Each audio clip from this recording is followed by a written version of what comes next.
Hello नमस्कार all exam कट्टा या यूट्यूब चॅनलवर भविष्यातील सर्व प्राध्यापकांचं मी प्राध्यापक शिवदास मुंडे सहर्ष स्वागत करतो।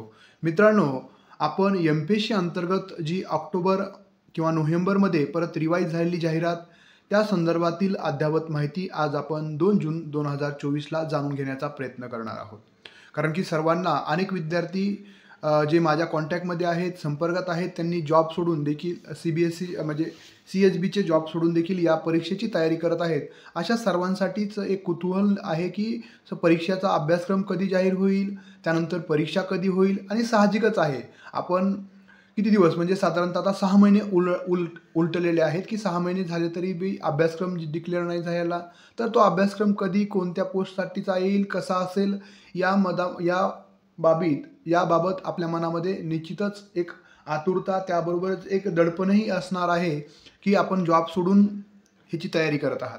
निश्चितच हे कौतुकास्पद आहे की शाश्वत आपल्याला जर जॉब पाहिजे असेल तर निश्चितच MPSC अंतर्गत जी प्राध्यापक भरती होणार आहे तो तुम्हाला शाश्वत आणि तुमच्या स्वप्न साकार करण्याचं एक महत्त्वाचं साधन किंवा संधी आहे।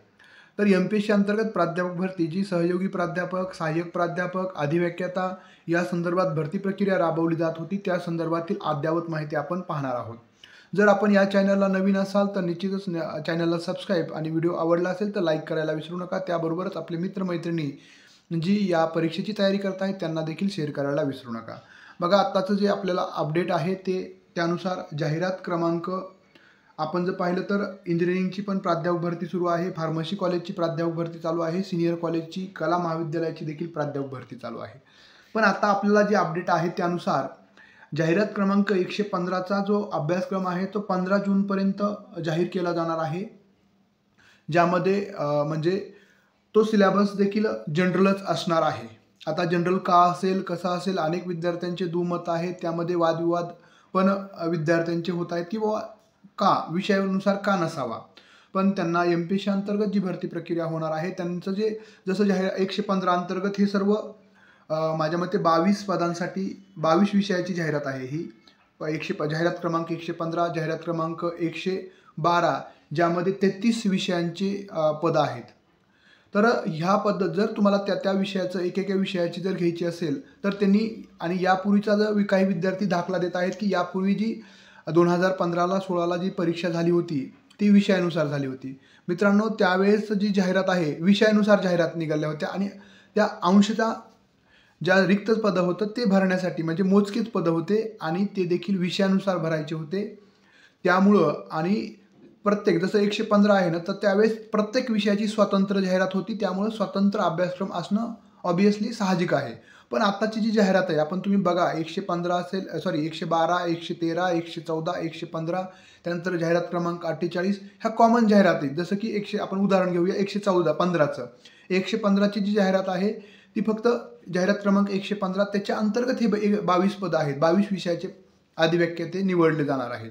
म्हणजे त्यामुळं या 115 अंतर्गत जे सर्व 22 विषयाचे जे प्राध्यापक भरले जाणार आहेत त्यांना एकच असा सिलेबस असेल जो सर्व विषयाला स्पर्श करणारा असेल आणि भारतीय शिक्षण पद्धतीला चोखाळण्याला किंवा त्यांना त्यामध्ये अंतर्भाव असणार आहे। त्यामुळं जे जाहिरात क्रमांक 112 48, 49, 50, 63, 64, 65, 66 त्यानंतर 112, 113, 114 हे जे एक आहे 115 जसं 115साठी एकच सिलेबस असेल, 114 एकच सिलेबस असेल। अशा पद्धतीनं ही भरती प्रक्रिया राबवली जाणार आहे कारण ज्या स्वतंत्र भरती प्रक्रिया त्यानुसार आता मागील जे सर्व परीक्षेचा अनुभव त्याचं जर अवलोकन केलं तर हे तुम्हाला दिसून येतं। त्यामुळं आताच्या अपडेटनुसार 115 अधिव्याख्याताचा सिलेबस लवकरात लवकर म्हणजे 15 दिवसाच्यात कधीही जाहीर होऊ शकतो। त्यानंतर दुसरं महत्त्वाचं आहे की बाकी जाहिरात क्रमांक 114, 12, 13 परीक्षेचा अभ्यासक्रम कधी जाहीर होईल। आता आयोगाच्या वेबसाईटनुसार आणि आयोगाच्या माहितीनुसार त्यांनी जे अपडेट आपल्याला प्रत्येक महिन्याला देत असतात त्यानुसार तर त्याचा कुठंही उल्लेख केलेला नाही आहे। त्यामुळं मे बी त्याला वेळ लागू शकतो, 2 महिने, 3 महिने, 4 महिने, 5 महिने, 6 महिने देखील लागू शकतात, हे वास्तव आहे। कारण की MPSC अंतर्गत जी जाहिरात प्रक्रिया आणि त्याची जी पूर्ण परीक्षा आणि निकाल 1-1.5 वर्षाचा कालखंड जातोच। त्यामुळं परत मराठा आरक्षणाचा अंतर्भाव करून हे करायचं असल्यामुळं आता इलेक्शनचा इथं परिणाम झालेला नाही आहे, फक्त मराठा आरक्षणामुळं ती जी जाहिरात रिवाईज करावं लागत आहे, त्यानुसार जी माहिती घ्यावं लागत आहे. त्यानंतर सर्वसामान्य प्रशासनाला त्यांनी जे कॅटेगरीनुसार विश्लेषण येणार आहे त्यांना, म्हणजे कोणत्या कॅटेगरीला, जसं 10% मराठा आरक्षणाच्या जागा ज्या ॲड होऊन येणार आहेत त्याला थोडा वेळ लागेल. तोपर्यंत त्यांनी अभ्यासक्रम जाहीर करणं अपेक्षित आहे, पण त्यांनी आणि देखील काहीच पावलं उचललेले नाहीत हे दिसून येतं. अंदाजे परीक्षा कोणत्या महिन्यात होईल? आता 115ची मी सांगू शकेल 15 जूनच्या आत सिलेबस आल्यानंतर पुढे ऑक्टोबरपर्यंत म्हणजे 3 महिन्याच्या कालखंडामध्ये परीक्षा होईल. आणि 114चा ज्यावेळेस सिलेबस येईल, 112, 148, 46 जे आहे सर्व जाहिराती ज्या प्राध्यापक भरतीशी रिलेटेड आहेत, त्यांचा सिलेबस आल्यापासून 3 महिन्याच्या कालखंडाच्या आत परीक्षा होतील. आता सध्या कोणता अभ्यास केला पाहिजे? तर माझ्या मते सध्या आपण करंट अफेअर्स जे एज्युकेशनशी निगडीत असेल, तुमच्या विषयाशी निगडीत असेल, त्याचा जरी अभ्यास केला, त्यानंतर तुम्ही तुमच्या ज्या विषयातून अर्ज केला आहे त्या विषयावर तुम्हाला परीक्षेमध्ये जे 50 मार्काचा इंटरव्ह्यू होणार आहे त्यामध्ये प्रश्न विचारणार आहेत. त्यामुळे त्याचा तुम्ही जास्तीचा अभ्यास केला कधीही चांगला असणार आहे. मुलाखतीचे जे 50 मार्क आहेत त्यावर देखील आपलं जे पोस्ट आपली निवड आहे ती अवलंबून असते. त्यानंतर निवड प्रक्रिया कशी केली जाईल, विषयानुसार आरक्षण, आता हे मी यापूर्वी देखील सांगितलेलं आहे. त्यामुळं निश्चितच त्याचा फायदा आपल्याला कशा पद्धतीने विषयानुसार निवड केली जाते हे आपल्याला माहीतच आहे. त्यानंतर परीक्षा आणि मुलाखत, परीक्षा होणार नाही तर परीक्षा पण होणार आहे आणि मुलाखत पण होणार आहे. अशा पद्धतीतूनच ही पुढे जात असते. या परीक्षेमध्ये यश मिळवायचं असेल तर सातत्य ठेवणं गरजेचं आहे. सातत्याशिवाय पर्याय नाही आहे.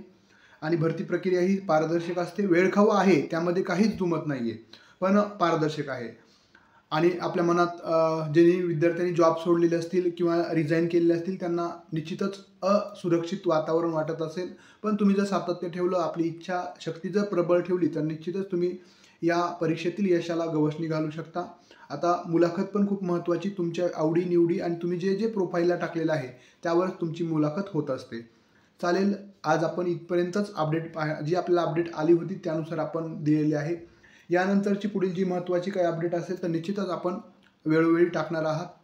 हा व्हिडिओ आवडला असेल तर निश्चितच आपले मित्रमैत्रिणी जे या परीक्षेची तयारी करत आहेत त्यांना शेअर करायला विसरू नका. धन्यवाद.